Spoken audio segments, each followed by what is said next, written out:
एक बौद्ध भिक्षु जो पुराने आयुर्वेद और योग विशेषज्ञ थे।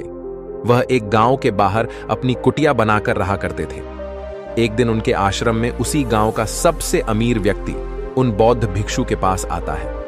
वह व्यक्ति देखने में कुछ बीमार सा लग रहा था। उसने आते ही बौद्ध भिक्षु को प्रणाम किया और धीमी सी दर्द भरी आवाज में कहता है, हे महात्मा, मैं इस नगर का सबसे अमीर सेठ हूं। मेरे पास धन दौलत की कोई कमी नहीं है, लेकिन मैं अपने शरीर से बहुत परेशान हूं। अक्सर कोई ना कोई बीमारी मुझे घेर ही लेती है, जिसकी वजह से सब कुछ होने के बाद भी मैं परेशान और दुखी रहता हूं। तो क्या आप मुझे अपने आयुर्वेदिक ज्ञान के खजाने से कुछ ऐसे आसन और छोटे नियम बता सकते हैं, जिनका पालन करके मैं एक स्वस्थ और एक निरोगी जीवन जी सकूं? बौद्ध भिक्षु ने सेठ की बात को पूरे ध्यान से सुना और फिर कहना शुरू किया, आयुर्वेद में कहा गया है कि जिस व्यक्ति को हमेशा निरोगी और स्वस्थ रहना है, उसे अपने शरीर के वात, पित्त और कफ को हमेशा संतुलित रखना चाहिए। त्रिदोषी आधारित शरीर है हमारा। कोई सी भी बीमारी केवल इन 3 दोष की वजह से होती है। वात दोष, पित्त दोष।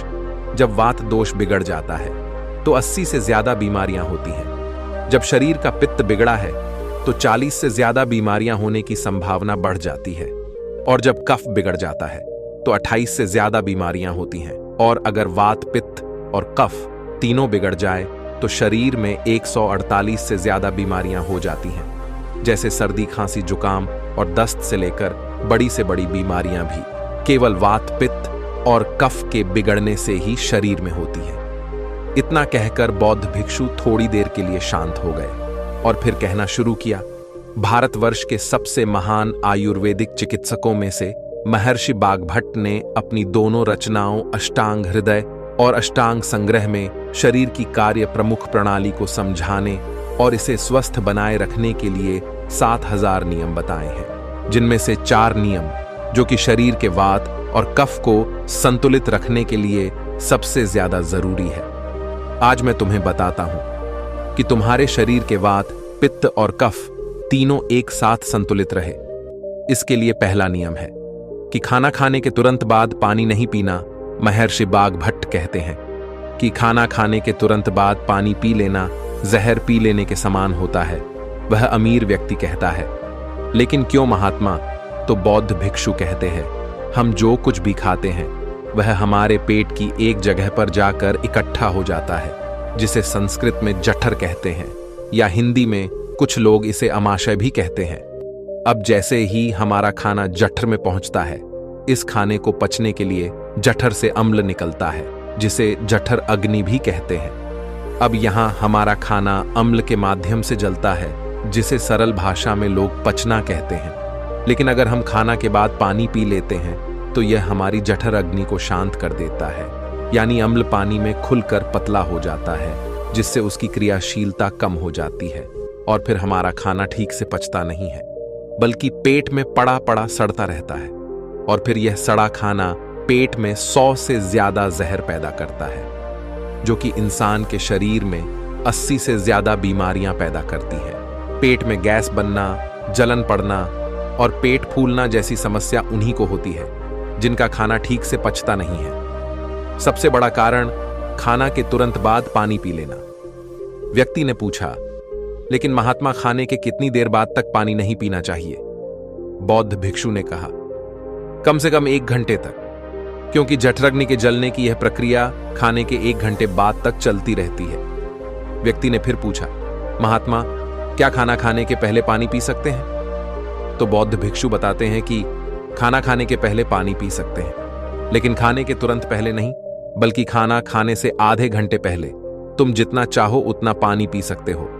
व्यक्ति ने फिर प्रश्न किया, हे महात्मा, खाना खाने के बाद 1 घंटे तक पानी तो नहीं पीना, लेकिन क्या उसकी जगह कुछ और पिया जा सकता है? बौद्ध ने कहा, हाँ, खाना खाने के बाद खट्टे फलों का जूस, दही की लस्सी, मट्ठा, दूध पिया जा सकता है। और खाने के पश्चात यह खट्टे पदार्थ पीने से हमारे भोजन को अच्छे से पचने में सहायता भी मिलती है। लेकिन तुम इनका और भी ज्यादा फायदा लेना चाहते हो तो सुबह के नाश्ते के बाद खट्टे फलों का जूस, दोपहर के खाने के बाद दही या मट्ठा और रात के खाने के बाद दूध पीना और भी ज्यादा फायदेमंद होता है। जो व्यक्ति इस पहले नियम का पालन करेगा उसे भोजन के सड़ने से पैदा होने वाली 80 बीमारियों का कभी सामना नहीं करना पड़ेगा। दोस्तों, अगर आप हर रोज कुछ समय के लिए योगासन और प्राणायाम करते हुए इस वीडियो में बताए जाने वाले चारों नियमों का पालन करते हैं, तब जाकर आपके शरीर को इन आयुर्वेदिक नियमों का पूरा लाभ मिलता है। बौद्ध भिक्षु ने आगे कहा, वात, पित्त और कफ तीनों को एक साथ संतुलित रखने के लिए महर्षि बाघभट्ट द्वारा बताया गया दूसरा नियम है, जब भी पानी पियो हमेशा घुट घुट करके पियो। व्यक्ति ने फिर प्रश्न किया, लेकिन ऐसा क्यों गुरुदेव? तो बौद्ध भिक्षु ने कहा, हमारे मुंह के अंदर जो लार होती है वह क्षारी होती है और हमारे पेट में अम्ल बनती है। जब हम घुट घुट करके पानी पीते हैं तो हर बार थोड़ी थोड़ी लार पानी में भरकर हमारे पेट में जाती है और यह क्षारीय लार पेट में उपस्थित अम्ल को निष्क्रिय कर देती है, जिससे हमारे पेट की अम्लता कम हो जाती है। पेट में जलन की समस्या समाप्त हो जाती है और जिसके पेट में अम्लता नहीं होगी उसके रक्त में भी अम्लता नहीं होती, और जिसके रक्त में अम्लता नहीं होती उसके शरीर का वात, पित्त और कफ तीनों संतुलित बने रहते हैं। और अगर संभव हो सके तो जब भी तुम पानी या कुछ भी पियो तो उसका हर एक घूंट अपने मुंह में रखकर जीभ के माध्यम से उसे कुछ देर के लिए अपने मुंह में घुमाओ और फिर उसके बाद उसे अंदर घुटको। इससे तुम्हारे शरीर को और भी ज्यादा फायदा मिलेगा और तुम्हें कभी भी अम्लता या पेट में जलन की शिकायत नहीं होगी। अगर हम थोड़ा और गहराई में जाएं तो हमें यह अनुभव होगा कि प्रकृति भी हमें घूंट घूंट भरकर आराम से पानी पीने के संकेत देती है। तुम किसी भी पक्षी को देखो तो वह भी अपनी चोंच से एक एक बूंद भरकर पानी पीता है। कुत्ता, बंदर, शेर, यह सभी जानवर भी अपनी जीभ से चाट चाट कर ही पानी पीता है। कोई भी एक साथ पानी को गटागट करके नहीं पीता। केवल कुछ बड़े जानवर जैसे गाय, बैल, हाथी ही पानी को एक साथ एक सांस में पीते हैं, क्योंकि उनके शरीर को बड़ी मात्रा में पानी की जरूरत पड़ती है और चाट कर या घूंट घूंट भरकर पानी पीने से इनके शरीर की पानी की पूर्ति नहीं कीजिए जा सकती, लेकिन इंसान धीरे धीरे पानी पीकर अपनी प्यास बुझा सकता है। इसीलिए अपने पानी पीने का तरीका बदल दो और घुट घुट भरकर पानी पियो। बौद्ध भिक्षु ने आगे कहा, तीसरा नियम, चाहे कितनी भी प्यास लगी हो लेकिन कभी भी ज्यादा ठंडा पानी मत पियो। व्यक्ति ने कहा, अब उसका भी कारण बता दो गुरुदेव। बौद्ध भिक्षु ने कहा, हमारा शरीर अंदर से गर्म होता है और जब हम बहुत ठंडा पानी पीते हैं तो उस ठंडे पानी के तापमान को हमारे शरीर के तापमान के बराबर पर आने के लिए हमारा शरीर अपनी बहुत सी ऊर्जा खर्च कर देता है, जिससे हमें सुस्ती और थकान महसूस होती है। साथ ही ज्यादा ठंडा पानी पीने से शरीर के अंदर अचानक तापमान में बदलाव आ जाता है, जो हमारे शरीर के पेट के पित्त और कफ के संतुलन को बिगाड़ देता है और हमें सर्दी, खांसी जैसे जुकाम और बुखार जैसी समस्याओं का सामना करना पड़ सकता है। अगर किसी कमजोर और बीमार व्यक्ति ने ज्यादा ठंडा या फिर बर्फीले पानी का सेवन कर लिया तो यह उसकी मृत्यु का कारण भी बन सकता है, क्योंकि यह बर्फीला पानी उसके पेट को पूरी तरह से ठंडा कर देता है। पेट ठंडा होते ही हृदय ठंडा हो जाता है, हृदय ठंडा होता है और मस्तिष्क के ठंडा होते ही इंसान का पूरा शरीर ठंडा हो जाता है और शरीर ठंड पड़ते ही इंसान की मृत्यु हो जाती है। इसलिए महर्षि भाग्यभट्ट ने ज्यादा ठंडे पानी के सेवन को गलत बताया है।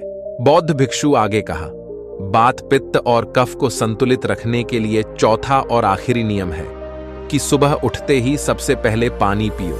यानी जैसे ही तुम्हारी आंखें खुले, उठते ही जितना हो सके उतना पानी पी लो। सुबह उठते ही पानी पीने से शरीर के लिए दो बड़े फायदे हैं। पहला, जब सुबह हम पेट भरकर पानी पीते हैं तो इसमें हमारी बड़ी आंत की सफाई होती है और बड़ी आंत पर जोर भी पड़ता है, जिससे जब हम मल त्याग के लिए जाते हैं तो हमारा पेट एक बार में साफ हो जाता है। और जिस व्यक्ति का पेट एक बार में साफ हो जाता है उसे कोई बीमारी हो ही नहीं सकती, क्योंकि ऐसे व्यक्ति को कब्ज की समस्या नहीं होती। और यह बात हर कोई जानता है कि कब्ज सभी बीमारियों की जड़ है। और सुबह उठते ही पानी पीने का दूसरा फायदा यह है कि सुबह सुबह हमारे पेट में अम्ल की मात्रा सबसे ज्यादा होती है और जब हम काफी सारा पानी पीते हैं तो हमारे मुंह की लार, जो कि क्षारीय होती है, जो कि पानी में खुलकर हमारे पेट में जाती है और पेट के अम्लीय माध्यम को उदासीन कर देती है। इसलिए सुबह सुबह उठकर पानी पीना बेहद जरूरी है। तो यह थे महर्षि बागभट्ट द्वारा बताए गए वह 4 नियम, जो सुनने में तो बहुत साधारण लगते हैं, लेकिन अगर तुम लगातार इन चारों नियमों का पालन करते हो तो तुम्हें कभी भी कोई बीमारी या रोग छू भी नहीं सकती। बौद्ध भिक्षु के मुंह से ये चारों नियम को सुनकर उस अमीर सेठ को आभास हुआ जैसे ही उसे उसकी समस्याओं का समाधान मिल गया। उसने चैन की सांस ली और उसने बौद्ध भिक्षु के सामने ही उन चारों नियमों का पालन करने का प्रण लिया और उनका धन्यवाद कर वह खुशी खुशी वहां से चला गया। दोस्तों, उम्मीद है ये वीडियो आपको अच्छी लगी होगी। अगर अच्छी लगी तो वीडियो को लाइक करके चैनल को सब्सक्राइब कर दो। धन्यवाद।